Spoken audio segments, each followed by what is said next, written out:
আটখানা জেলা নিয়ে আমরা টুর্নামেন্টটা অর্গানাইজ করা হচ্ছে। তো প্রথমে আমি থ্যাংক ইউ জানাবো অ্যাথলেটিক স্পোর্টসকে যে এভাবে পাশে থাকার জন্য প্রগতি কাপের। বাংলা থেকে ক্রিকেট প্রতিভা তুলে আনতে বদ্ধপরিকর তিনি। সারা বছরই কোচ বিশ্বজিৎ মুখার্জি প্রতিভা অন্বেষণে বিভিন্ন মাঠে ছুটে বেড়ান। তার আশা ছোটদের নিয়ে টুর্নামেন্টে ভবিষ্যতের ক্রিকেটে আলো দেখাবে। এবার গ্রাম বাংলা থেকে শহরাঞ্চলে ক্রিকেটার তুলে আনতে শুরু করলো cricket tournament athlete sports school প্রগতি কাপ 2026। শনিবার সড়ম্বরে উদ্বোধন হলো হাওড়ার জগাছা থানার জোনাল স্পোর্টস অ্যাসোসিয়েশনের মাঠে। উদ্বোধন উপলক্ষে উপস্থিত ছিলেন বাংলার প্রাক্তন ক্রিকেটার জর্জ পাল, ছিলেন অ্যাথলেট স্পোর্টস স্কুলের প্রধান কোচ বিশ্বজিৎ মুখার্জি। উদ্বোধনে অ্যাসোসিয়েশনের সহ সভাপতি অশোক সাহা, কোষাধ্যক্ষ সুদীপ দত্ত, হাওড়া জোনের ডিস্ট্রিক্ট হেড সন্দীপ দাস ও ডাক্তার বিদ্যুৎ মুখার্জি সহ বিভিন্ন কর্তারা উপস্থিত ছিলেন। 7টি জেলার 56টি দল খেলছে। অনূর্ধ্ব 19, অনূর্ধ্ব 14 দুই বিভাগে ও মহিলাদের ওপেন টু অল বিভাগে খেলা হচ্ছে। এটা মানে বেঙ্গল কোচেস অ্যাসোসিয়েশন প্রেজেন্ট যেটা প্রগতি কাপ, এবছর সেটা অ্যাথলিট প্রগতি কাপ হচ্ছে। এটা একটা 7-8খানা জেলা নিয়ে আমরা টুর্নামেন্টটা অর্গানাইজ করা হচ্ছে। তো প্রথমে আমি থ্যাংক ইউ জানাবো অ্যাথলেটিক স্পোর্টসকে যে এভাবে পাশে থাকার জন্য প্রগতি কাপের। আর আশা করি খুব ভালো খেলা হবে। আগের বছরও খুব সুন্দর হয়েছিল। এবছরও আন্ডার 14, আন্ডার 19 বয়েজদের টুর্নামেন্ট হচ্ছে, প্লাস এবছর উমেন্সদেরও হবে। তো সবাইকে শুভেচ্ছা, ভালো করে সব বাচ্চারা খেলুক যারা এই টুর্নামেন্টে পার্টিসিপেট করছেন। তো এই অ্যাসোসিয়েশনের উদ্দেশ্যই হচ্ছে এখান থেকে ভালো বাচ্চাদের একটা ভালো পারফর্ম দেওয়া, কারণ বেঙ্গল ক্রিকেটে অনেক কম ম্যাচ খেলা হয়, অনেক কম টুর্নামেন্ট হয়। তো এটা আমরা চাইছি যে অনেক টুর্নামেন্ট যেন হয় আর সবাই যেন আমাদের পাশে থাকে। প্রগতি কাপের উদ্বোধন 14 বছরের নিচে যাদের নিয়ে হচ্ছে, তো এটা একটা দুর্দান্ত উদ্যোগ।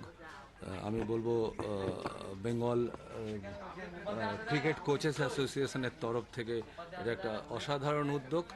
আর যেভাবে এনারা করছেন সেটা সত্যি ভালো লাগার মতো, বাচ্চাদের উৎসাহিত করবে।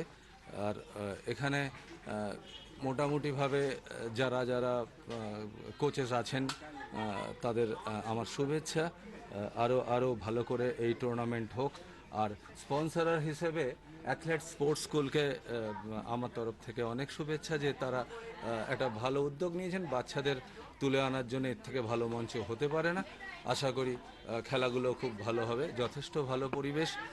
তো ধন্যবাদ সবাইকে। হ্যাঁ, দারুণ ভালো লাগছে। এই বাচ্চারা খেলছে আন্ডার 14টা। আজকে আমরা এই হাওড়া ডিস্ট্রিক্ট থেকে আরম্ভ করলাম অ্যাথলেট প্রগতি কাপ। এবারে এই শিরোনামে টুর্নামেন্ট হচ্ছে। 8খানা জেলার বিভিন্ন কোচিং ক্যাম্প, বিভিন্ন ক্লাব এই টুর্নামেন্টে অংশগ্রহণ করছে। আজকে আমরা প্রথম উদ্বোধনী করে ফেললাম এই মাঠ থেকে, হাওড়া জগাছা থানার এই মাঠ থেকে। তো আজকে থেকে পথ চলা শুরু।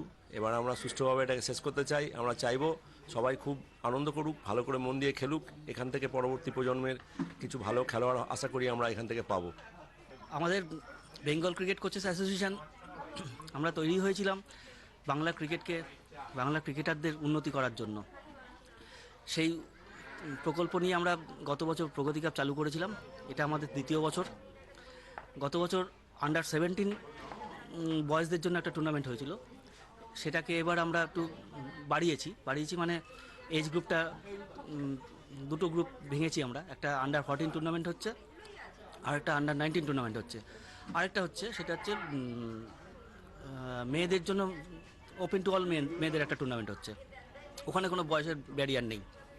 তো আজকে আন্ডার 14 টুর্নামেন্টের হাওড়া ডিস্ট্রিক্ট তাদের উদ্বোধনী ম্যাচ করছে। তো আশা করছি আমরা আমাদের যে উদ্দেশ্য সেই উদ্দেশ্যে সফল হব। ছোট ছোট প্লেয়ারগুলো আস্তে আস্তে তৈরি হবে, বাংলা ক্রিকেটকে সমৃদ্ধ করবে, এটাই আমাদের উদ্দেশ্য। Bureau report, channel 10।